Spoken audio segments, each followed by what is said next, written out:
नमस्कार दोस्तों। आज हम कक्षा 11 के प्रसिद्ध एकांकी अधिकार का रक्षक के लेखक उपेंद्र नाथ अश्क द्वारा रचित इस व्यंग्यात्मक रचना का विस्तृत सारांश एक ही प्रवाहपूर्ण विवरण में समझेंगे। यह एकांकी चुनावी राजनीति की सच्चाई और नेताओं के दोहरे चरित्र को उजागर करती है। कहानी की शुरुआत सुबह के समय सेठ जी के ड्राइंग रूम से होती है, जो असेंबली चुनाव के उम्मीदवार हैं और अपनी जीत सुनिश्चित करने के लिए हर संभव प्रयास कर रहे हैं। पिछले दिन उन्होंने एक जलसा आयोजित किया था, जिसमें मंत्री जी ने उनके पक्ष में भाषण दिया था और अब वही मंत्री फोन पर उनसे बात कर रहे हैं। सेठ जी बड़े विनम्र स्वर में मंत्री जी को धन्यवाद देते हुए कहते हैं कि वे गरीबों का उद्धार करेंगे, बच्चों की शिक्षा में सुधार लाएंगे, स्कूलों में शारीरिक दंड बंद करवाएंगे और समाज की पुरानी पद्धतियों को बदल देंगे। वे स्वयं को बच्चों, मजदूरों और कमजोर वर्ग का सच्चा हितैषी बताते हैं। लेकिन तभी उनका छोटा बेटा बलराम कुछ कहने के लिए पास आता है और सेठ जी तुरंत फोन का चोंगा रखकर उसे थप्पड़ मार देते हैं तथा नौकर राम लखन को आदेश देते हैं कि बच्चे को बाहर ले जाए। यहाँ लेखक तीखा व्यंग्य प्रस्तुत करते हैं।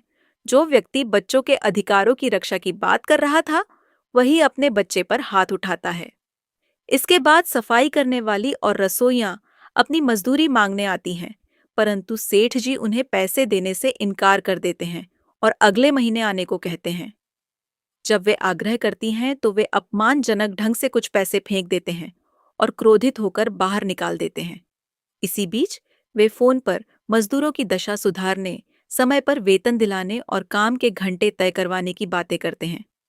आगे एक समाचार पत्र का संपादक उनसे मिलता है और अधिक काम के कारण खराब हो रही सेहत का हवाला देकर सहायक संपादक रखने की प्रार्थना करता है।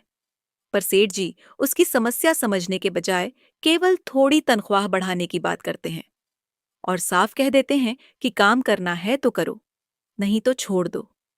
इसी तरह विश्वविद्यालय के कुछ छात्र उनसे मिलकर वोट देने का आश्वासन देते हैं और अपने अनुशासन प्रिय प्रिंसिपल को हटाने की मांग करते हैं। सेठ जी चुनावी लाभ को ध्यान में रखकर तुरंत उनका समर्थन कर देते हैं। तभी उनकी पत्नी क्रोधित अवस्था में आती है और बच्चे के गाल पर पड़े उंगलियों के निशान दिखाकर उन्हें कठोर शब्दों में दोषी ठहराती है। पर सेठ जी उन्हें भी डांट कर बाहर भेज देते हैं। अंत में जब फोन फिर बजता है तो वे महिला समाज की नेता से अत्यंत मधुर स्वर में बात करते हुए महिलाओं के अधिकारों की रक्षा करने, उनके हितों के लिए लड़ने और स्वयं को सबसे बड़ा रक्षक सिद्ध करने का दावा करते हैं, जबकि थोड़ी देर पहले ही उन्होंने अपनी पत्नी का अपमान किया होता है। इस प्रकार एकांकी का अंत सेठ जी के इसी दोहरे व्यक्तित्व को उजागर करते हुए होता है। वे मंच और फोन पर आदर्शवादी बातें करते हैं, लेकिन व्यवहार में स्वार्थी, कठोर और पाखंडी सिद्ध होते हैं। लेखक ने इस एकांकी के माध्यम से स्पष्ट संदेश दिया है कि चुनाव के समय नेताओं के भाषणों और वादों पर आंख मूंदकर विश्वास नहीं करना चाहिए, बल्कि उनके कर्म और आचरण को देखना चाहिए, क्योंकि सच्चा अधिकार का रक्षक वही है जो अपने जीवन में भी वही सिद्धांत अपनाए जिनकी वह सार्वजनिक रूप से घोषणा करता है। अगर आपको यह सरल और स्पष्ट व्याख्या पसंद आई हो तो वीडियो को लाइक करें, चैनल को सब्सक्राइब करें और बेल आइकन दबाना न भूलें। कमेंट में बताइए कि अगला कौन सा पाठ आप समझना चाहते हैं। धन्यवाद, फिर मिलेंगे अगले वीडियो में।